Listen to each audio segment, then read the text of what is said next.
Assalamualaikum warahmatullahi wabarakatuh. Rekan-rekan mahasiswa dimanapun kalian berada. Hari ini kita masuki perkuliahan sesi pertama dalam mata kuliah yaitu keterampilan bahasa Indonesia. Bertemu lagi dengan saya, Bapak Edi Firmansyah. Hari ini topik sesi pertama yang akan kita bahas yaitu kita akan membahas tentang pengantar mata kuliah dan 4 keterampilan bahasa Indonesia. Untuk itu, rekan-rekan mahasiswa Universitas Esa Unggul Jurusan PGSD, dimanapun kalian berada, silakan simak penjelasan yang akan saya jelaskan pada sesi pertama kali ini.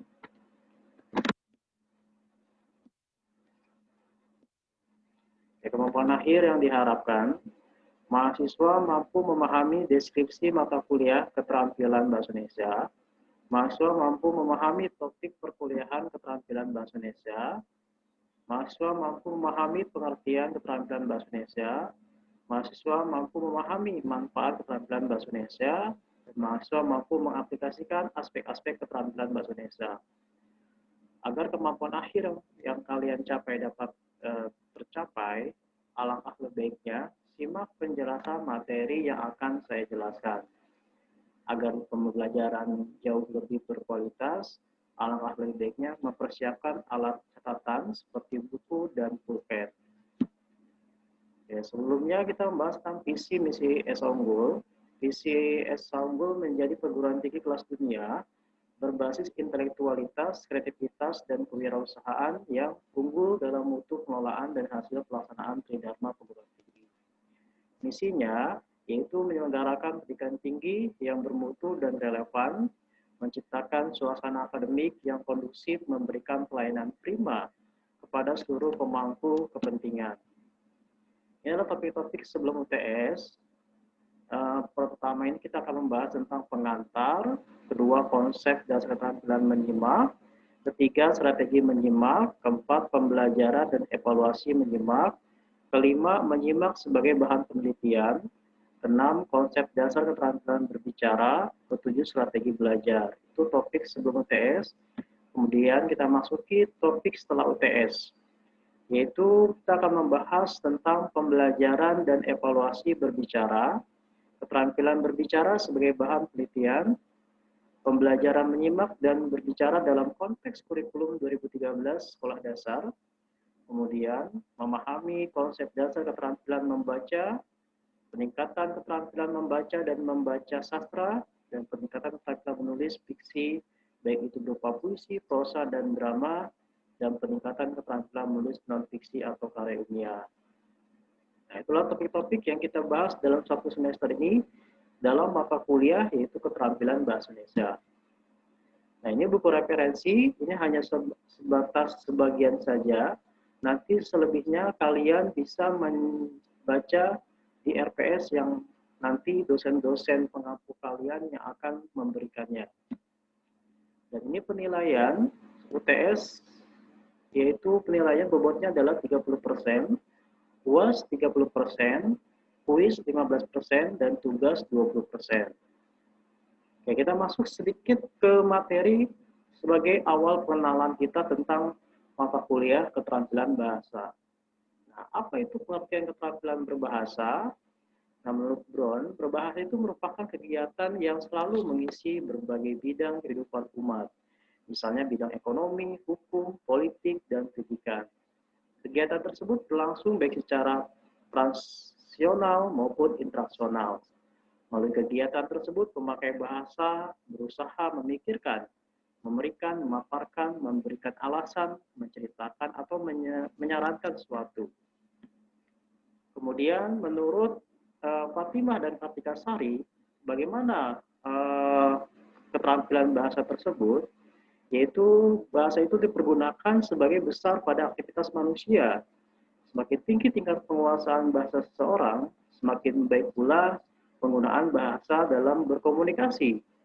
Penggunaan berbagai teknik dan metode yang inovatif dapat menciptakan situasi pembelajaran yang kondusif. Melalui proses pembelajaran yang dinamis, diharapkan akan tercipta suatu bentuk komunikasi lisan yang terpola melalui keterampilan menyimak, berbicara, membaca, dan menulis. Nah, bila kita melihat dalam suatu diagram komunikasi ketika orang atau seseorang berkomunikasi. Nah, maka ini terjadi pengiriman atau perubahan satu arah, komunikasi secara satu arah. Nah, kita masuk ke pengirim, biasanya ada pesan, kemudian ada kode-kode dan menghasilkan lambang, yaitu berupa bunyi dan tulisan. Si penerima akan menghasilkan sebuah lambang, yaitu berupa ujaran secara lisan, decoding tanda secara lisan, dan pesan, yaitu bunyi atau tulisan, ya, atau biasanya kalau dalam komunikasi secara lisan berupa tulisan. Nah, ini bila mana komunikasi dua arah, artinya si antara penerima dan si pembicara dan penerima pesan itu sama-sama saling memahami antara pesan, kode yang diberikan, dan lambang berupa bahasa yang diucapkan, sehingga menghasilkan komunikasi yang saling memahami atau komunikasi terjadi dua arah atau saling keterpahaman.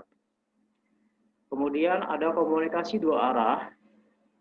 Nah, ini komunikasi diagram multi arah, ya. Artinya tidak hanya si A dan si B dan si C dan si D, tapi bisa saja si D yang tidak memahami informasi tersebut, tetapi yang lainnya bisa memahami informasi tersebut. Nah, itu berkaitan dengan keterampilan berbahasa. Kemudian manfaat keterampilan berbahasa, terutama untuk berbagai jenis semua, ya, saya rasa semua jenis bidang pekerjaan, mulai dari contohnya adalah profesi-profesi bidang hubungan masyarakat, pemasaran, jualan, politik, dan lain sebagainya, itu membutuhkan keterampilan menyimak, mendengarkan, keterampilan berbicara, keterampilan membaca, dan keterampilan menulis dalam proses mereka dalam memanfaatkan profesi mereka dalam kehidupan pekerjaannya. Nah, inilah ada 4 jenis keterampilan berbahasa, ya, berupa reseptif, ya, artinya dapat menerima tanpa bisa berkomentar, itu reseptif, dan produktif, artinya selalu menghasilkan hal-hal atau komentar atau bahasa-bahasa atau ujaran-ujaran yang baru. Ya. Contohnya kalau reseptif bisa lisan, bisa mendengarkan, kalau tulisan bisa membaca, produktif itu berbicara dan menulis. Nah, ini ada aspek-aspek keterampilan berbahasa yang harus kalian ketahui. Jadi pada dasarnya ada mendengar atau menyimak, yang kedua ada berbicara, yang ketiga membaca, dan keempat menulis. Nah, ini adalah aspek keterampilan berbahasa yang akan kita pelajari selama 1 semester. Bagaimana konsep mendengar atau menyimak, kemudian bagaimana konsep berbicara, bagaimana konsep membaca, dan bagaimana konsep menulis. Kemudian upaya untuk memahami apa yang kita dengar, pertama sebagai seorang penyimak yang baik, yang pertama kita harus menyimpan atau mengingat unsur bahasa yang dengar, menggunakan daya ingat jangka pendek, ya, berupaya membedakan bunyi-bunyi yang membedakan arti dalam bahasa target, terutama ketika kita menggunakan atau memahami bunyi-bunyi bahasa dalam bahasa asing yang hurufnya hampir mirip, kemudian menyadari adanya bentuk-bentuk tekanan dan nada, kemudian berkaitan dengan warna suara, intonasi, kemudian adanya reduksi bentuk-bentuk kata, kemudian membedakan dan memahami arti kata-kata yang didengar dan mengenal bentuk-bentuk kata yang khusus. Ya. Kemudian mendeteksi kata-kata kunci atau topik yang inti pembicaraan yang disampaikan oleh seorang pembicara, kemudian menebak makna dan konteks, ya.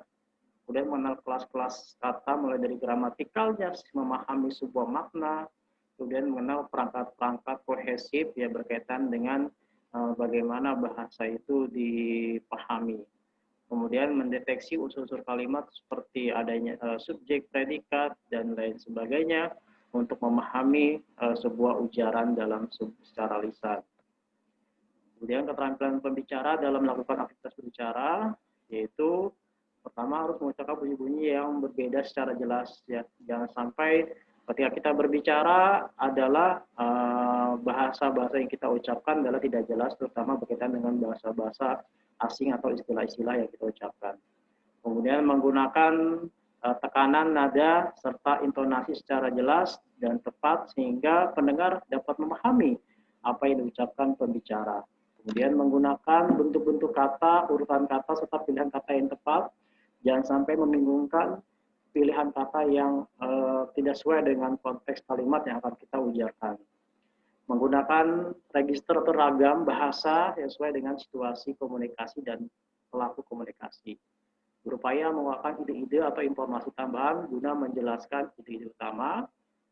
Kemudian berupaya agar wacana berpautan secara serasi sehingga pendengar mudah mengikuti pembicaraan. Keterampilan proses membaca yang harus dimiliki pembicara, pertama mengenal sistem tulisan yang digunakan. Kalau bahasa Indonesia pasti menggunakan huruf alfabet. Kemudian mengenal kosakata, terutama kosakata atau istilah-istilah asing kita harus mengenalnya dalam keterampilan proses membaca. Kemudian menentukan kata kunci atau topik atau gagasan. Nah, topik atau gagasan utamanya kita harus tahu di setiap paragraf yang kita baca. Kemudian menentukan makna kata termasuk kosakatanya, kemudian konteks tertulisnya bagaimana. Kemudian mengenal kelas gramatikal mulai dari kata-kata benda, kata sifat dan sebagainya, itu kita harus mengetahui. Terutama berkaitan dengan bahasa-bahasa asing yang kita pelajari dalam proses membaca. Kemudian menentukan konstituen-konstituen dalam kalimat itu seperti adanya subjek, predikat, preposisi, dan berkaitan dengan bentuk-bentuk dasar sintaks atau makna secara kalimat agar proses membaca dapat dipahami. Kemudian merekonstruksi dan menyimpulkan situasi, tujuan-tujuan, dan partisipan menggunakan perangkat kohesif, leksikal, dan gramatikal guna menarik kesimpulan. Kemudian menggunakan pengetahuan dan perangkat-perangkat kohesif, leksikal, dan gramatikal untuk memahami topik utama dan informasi utama. Kemudian harus membedakan ide utama dari detail yang disajikan dan menggunakan strategi membaca yang tepat dengan tujuan membaca yang berbeda-beda, seperti skimming dan lain-lainnya dalam strategi membaca akan kita pelajari nanti pada pertemuan selanjutnya. Kemudian keterampilan yang diperlukan dalam menulis yaitu menggunakan ortografi dengan benar, termasuk di sini adalah penggunaan ejaan. Ortografi itu berkaitan dengan tulisan, ya artinya ketika kita menulis harus benar-benar bisa dibaca oleh orang lain dan ejaannya pun harus tepat. Kemudian menggunakan bentuk-bentuk kata dengan benar atau membentuk urutan kata dengan benar, jangan sampai membuat kalimat yang membingungkan. Kemudian menggunakan struktur kalimat yang tepat dan jelas bagi pembaca. Kemudian memilih genre tulisan, baik itu genre bersifat deskripsi, narasi, eksposisi, atau persuasi. Kemudian mengupayakan ide-ide atau informasi utama didukung secara jelas oleh ide-ide atau informasi tambahan atau ide-ide yang yang kalian munculkan oleh pikiran kalian ketika ingin menulis.